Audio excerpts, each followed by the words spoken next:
All right, here we go. Welcome into NBA Now by Chat Sports. I'm Chase Senior, coming your way on today's show, my final 2022 NBA mock draft, and a quick look at my top 10 prospects. But first, make sure you subscribe to us here at Chat Sports. Later tonight, myself and Harrison Graham will be live for both rounds of the NBA draft, discussing every single selection. So hit that red subscribe button down below or let this video roll, and in a separate browser, plug in that link at the bottom of your screen, youtube.com/chatsportstv.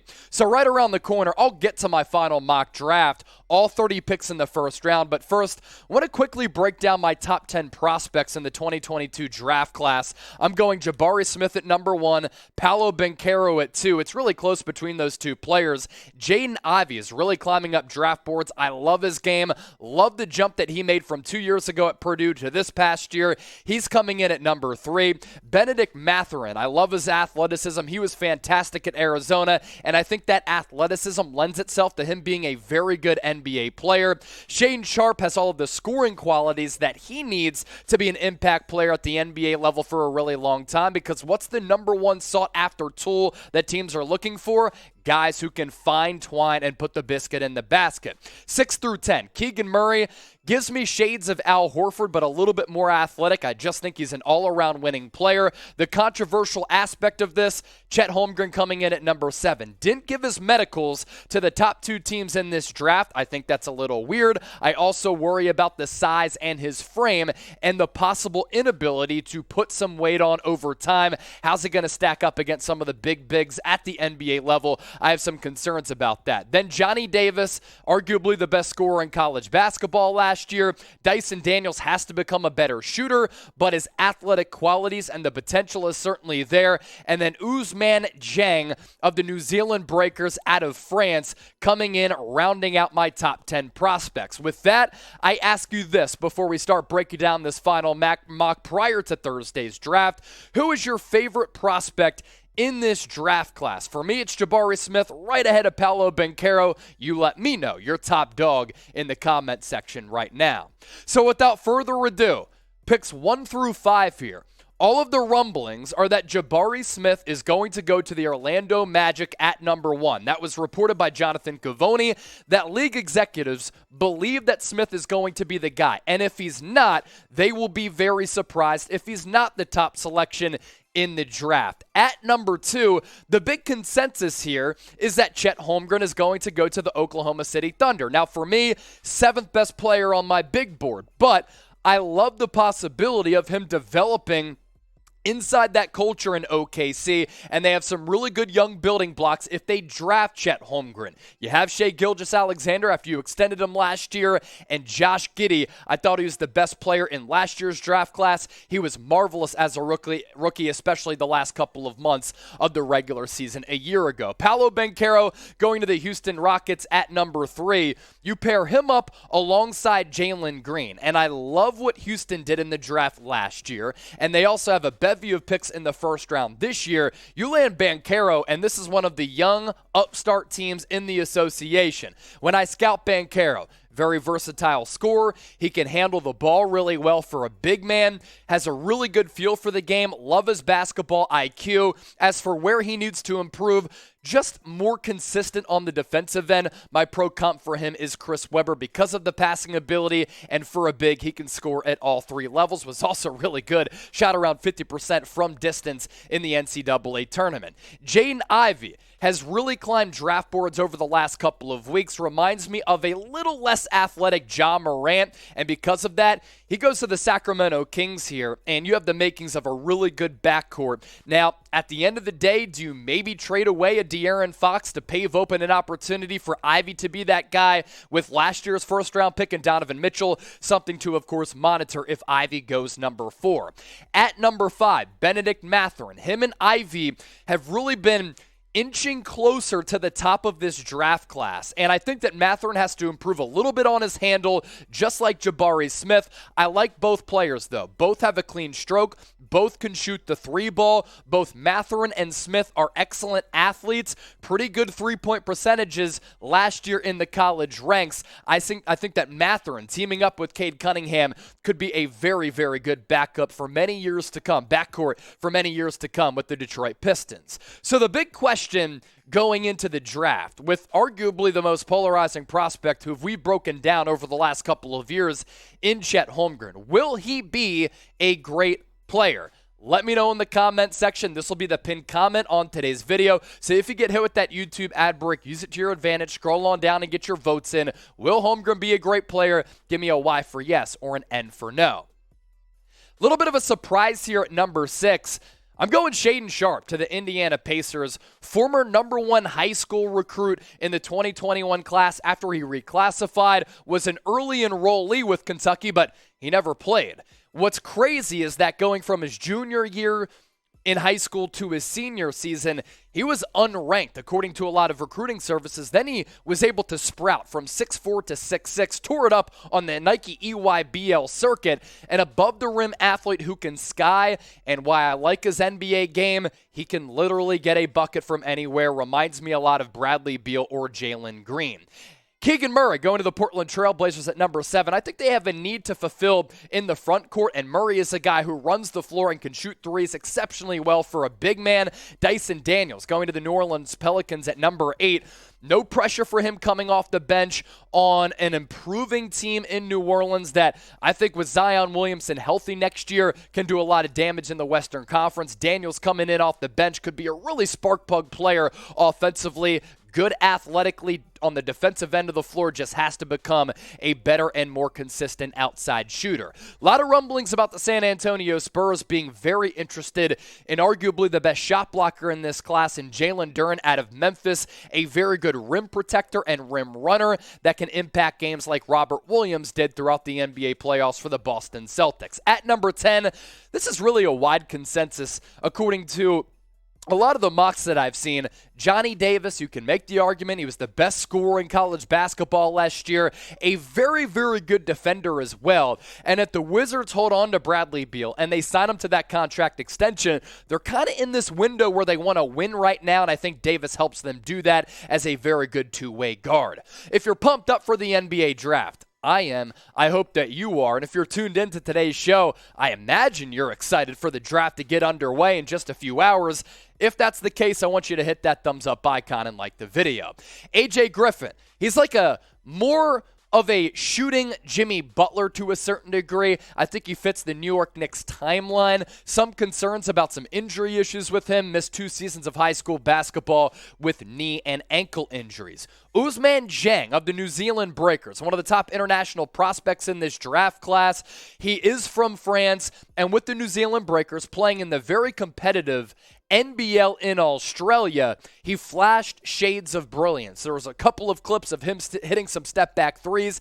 Has the length to be some type of a Brandon Ingram type of player, but I think that's actually a little bit disrespectful to Brandon Ingram because Dieng has a lot of work to do. 9 points per game with the Breakers, a little more than 3 rebounds, only shot 40% from the field and 27% from the three-point arc. Jeremy Sohan going to the Charlotte Hornets at number 13, and as evidenced by who we have going to the Hornets at number 15, around LaMelo Ball, I need some better big men. Jeremy Sohan can be that. Kind of a point forward like Ben Simmons playing the 4 or Draymond Green in that point forward spot. He is the prototypical player who proves to people that basketball doesn't just come down to scoring. Sohan can just have his fingerprints on the game in a variety of ways. Ochai Agbaji going to the Cleveland Cavaliers here at number 14. Went back to school, was very good for Kansas en route to the national championship, hitting a couple of monster threes against Villanova as he came up huge. I think he is a day one plug-and-play player.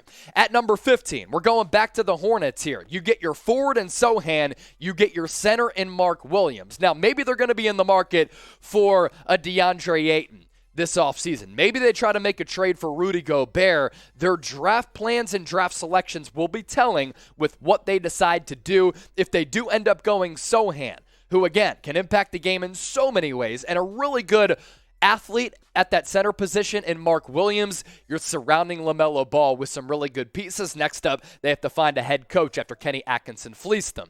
Once again, we are going to be live for the 2022 NBA Draft coming your way in just a couple of hours. We will be live 2 hours before the draft gets underway, 6 o'clock Eastern, 3 o'clock Pacific for those of you watching us here in America. If you're watching us globally, like so many of you do, You make the time change on your own watch. I can't do that math. Hit that red sub button. Can't wait for you all to join us. We're halfway through this mock. We're going to go a little bit quickly on the back half of it. Tari Eason out of LSU going to the Atlanta Hawks at number 16. Do they trade John Collins? Do they hold on to him? Their draft plans here will be telling as to what they do at JC. Jalen Williams, skyrocketing up boards right now. Number 17 of the Houston Rockets. Nobody envisioned this back a couple weeks ago at the start of the college basketball season. Nobody really saw this guy going just outside the lottery. Why is he rising? He's a prototypical 3-and-D guy, which is so important in nowadays NBA. Very good defender with excellent length. He can play in the passing lanes. He can guard on switches, and as a big guy who can play that forward spot, play that 3-and-D spot, can score it, but also can find twine from distance. 40% three-point shooter a year ago with Santa Clara. Not a basketball powerhouse by any means, but this guy, I really like him, and he showed up and showed out at the NBA Draft Scouting Combine.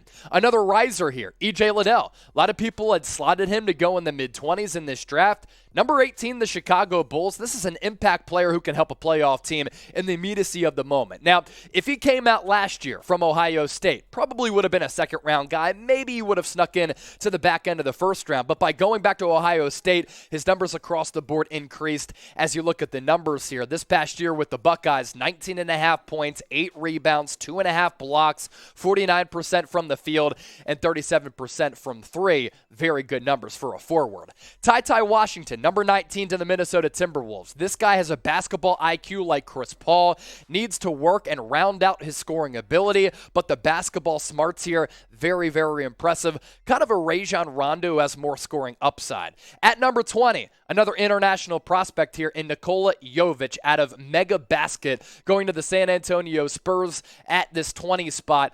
Perfect selection for San Antonio. We know them as an organization. They really value these international prospects. They do a good job of developing them. Jovic has a great ability to hit contested shots. He's not a crazy athlete. He's not springy by any means or all that explosive, but he makes up for it with being able to knock down three-pointers with a hand in his face. Bojan Bogdanovic, a pro comp for him. Malachi Branham out of Ohio State. Another Buckeye going here in the first round, number 21 to the Denver Nuggets. Bryce McGowan's out of Nebraska going to the Memphis Grizzlies at 22. My goodness, they've done a great job of their player development program. Jaden Hardy of the G League Ignite to the Sixers here at number 23. A lot of rumblings that Philadelphia could trade this pick and Matisse Thybulle to clear up some money so that they can make a play for P.J. Tucker in free agency. But when Jaden Hardy worked out for the Philadelphia 76ers, Doc Rivers was there, Elton Brand was there, Daryl Morey and Joel Embiid were also in attendance, and that tells me they're somewhat interested in him, a guy who can be a hyper scorer at the NBA level if they hold on to the pick. 6'4", 190 pounds, can thrive off ball alongside Tyrese Maxey, potentially James Harden. Tight handle as well. Has the ball on a string. My pro comp for him, Cam Thomas or Dion Waiters when Waiters wasn't popping gummies in an airplane. Dalen Terry, number 24 to Arizona, out of Arizona, going to the Milwaukee Bucks. Look, they could use and bulk up at that forward spot. They just need a little bit of depth. When you have Giannis, you're going to be a player for an NBA championship. Number 25, it's another pick for the San Antonio Spurs, and I love this selection too. Walker Kessler needs a lot of work offensively, but he's the defending player of the year in college basketball, around 4 blocks per game last year, playing alongside Jabari Smith. Tell you what, Bruce Pearl's done a good job bringing in some pro prospects to Auburn, and I think Walker Kessler going to be another first-round pick for him and the Auburn Tigers. Who is the biggest sleeper in the NBA draft? Is it somebody who we talked about, somebody who we haven't yet talked about, somebody who might not go in the first round? Let me know in the comment section. Drop a name as we catch some Z's. Blake Wesley to the Houston Rockets at 26. 3 first-round picks for the Rockets as they continue to bulk up that roster with some really premier young talent.